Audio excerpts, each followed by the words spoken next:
additional settings that would be hidden from me if I just clicked on standard. So we want to make sure that we click all features. And now I can go ahead and name my campaign. So I'm going to call this Poppin'. I usually create an indicator of what country or what locations I'm targeting at the campaign name. So that's the way when I'm looking at my account, and we'll take a look at what a list of accounts looks shortly. But when I'm looking at my account, it's nice to be able to see some basic identifiers in my naming convention. So I'll create USA because we're only going to target the US. And like we said, this is going to be targeting the category furniture. So the campaign itself is targeting furniture, even though we're going to have additional ad groups targeting all the subsets and the subcategories of furniture like office desks, things like that. My overall campaign is going to be called furniture because that's the main category, that's the primary category that we're targeting with this campaign. So Poppin' USA Furniture, and we're going to continue down the list of settings that we configure at the campaign level. Now, you don't need to be super careful and you don't need to be super committal at this stage because all of these settings could be changed later. Once you launch the campaign, a month from now, a day from now, it doesn't matter. You can come back and edit all these settings. So don't be nervous or don't feel like you're committing to anything specific. Now, the next option we have is network. We have Google Search Network by default selected, and there's a little radio box here. There's a checkbox that asks us if we should include search partners. Now, what are search partners?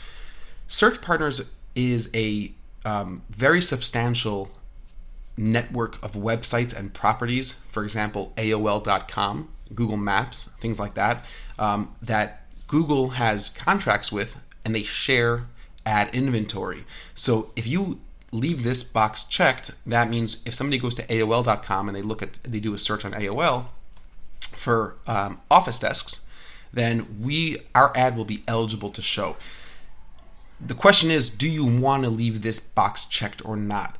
And I would generally recommend to start off without it checked.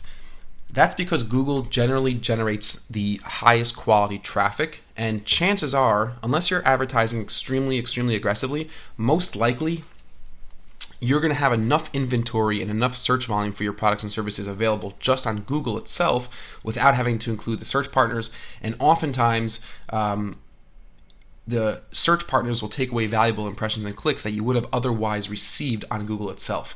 One of the times where it actually is very beneficial to leave the search partners checkbox checked is if you're advertising to a certain demographic that doesn't use Google as much as everybody else. We've had clients that the demographic were older people who were still using AOL as their primary search engine, and we found a lot better success advertising on the Google search partners as well. But for now, for Poppin', we're going to exclude the Google search partners. Devices. Ads will show on all eligible devices by default.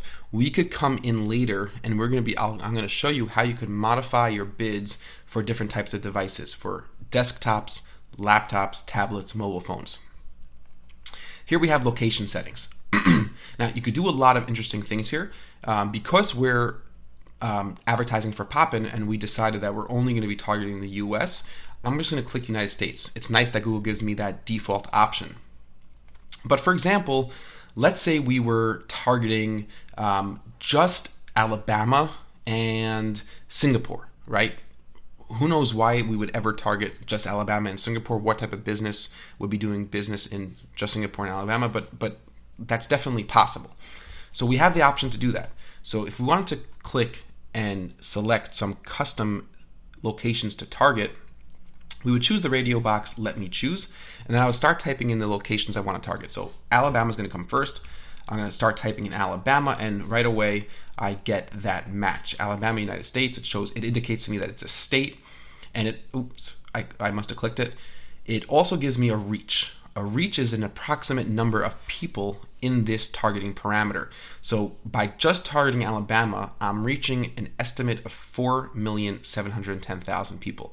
I could also remove it and it resets me to scratch. Now let me add it again, Alabama. I'm going to click add.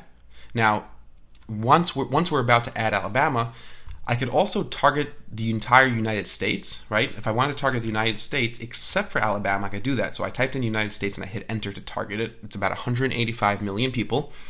And I could also search for Alabama and just exclude Alabama. So in my targeted locations, I'm targeting the entire US, but I've excluded Alabama. So my ads are eligible to show anywhere in the US except for Alabama. So I'm going to remove both of these, and because I want to target Alabama and I want to target Singapore, the country Singapore with an estimated reach of 3.7 million people, I'm going to hit enter again, and now I'm targeting both Singapore, the country, and Alabama, the state in the US. Now, selecting location options advanced gives me a few more nuanced and detailed targeting parameters. To target, we have three options: people in, searching for, or who show interest in my targeted location recommended. This is recommended by Google, but I don't recommend this, and we've seen this to be less successful on average in most accounts. This is a broader kind of situation, broader advertising method.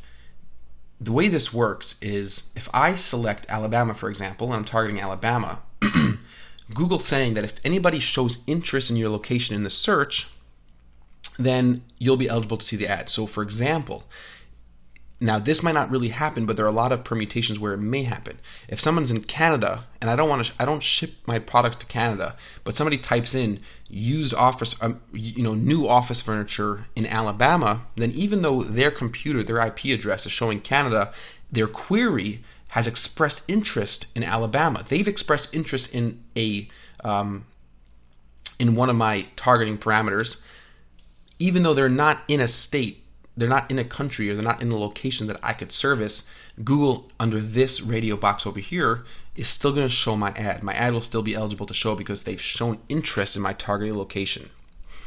The best option to choose for the most precise type of targeting is people in my targeted location.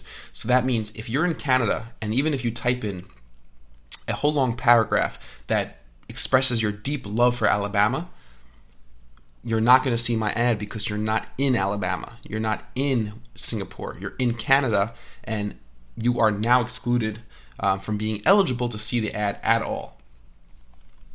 You could also select people searching for or who show interest in my targeted location. So you're not really targeting these places themselves, but the person has to show interest in one of those places. So for example, if I'm targeting Alabama, they're only going to be eligible to see my ad if they search for something related to Alabama. There's very few businesses where this would come into play, where this would be a really effective way to target, because most times you'd lose too much search volume. But it's very possible. We've seen travel agencies use this very successfully. But for most cases, and specifically for Poppin, we're going to choose people in my targeted location. And we have the same thing for excluded locations. So we're going to want to select the radio box people in my excluded location, because we don't want to necessarily knock out somebody who is in Alabama, which I'm targeting, that might have shown interest, or Google might have picked up that they showed interest in another country or state, and they would then be excluded when I really want them to be included and be eligible to see my ad. So people in my excluded location is the best option to choose. So if I exclude any locations, then if you're there in that location, I don't want you to show the ad. I don't want you to see our ad. Now, let's talk about languages. So we've set our targeting parameters for our locations. We're targeting Singapore and Alabama. Now, let's just remove these because for the sake of continuity in this tutorial, I am advertising for Poppin, and we want to choose the entire United States. And I could twirl this back up over here to keep the screen a little cleaner. Languages. Languages is an interesting setting. What we want to do is target the types of people who converse and they browse the web in certain languages. Now, for example, this will come very handy if I'm targeting an international audience. So let's say I was targeting Paris, right? Let's say Poppin was selling to Paris, but their website's in English, and their ads are going to be written in English, and we don't want people who just speak French because they won't understand our ads, they won't understand the website, and it'll be a problem. It won't be worth the money. It won't be a profitable way to spend our advertising dollars. So what I would do over here is I would click English. Now, what this does is what it's supposed to do is, even if I'm advertising in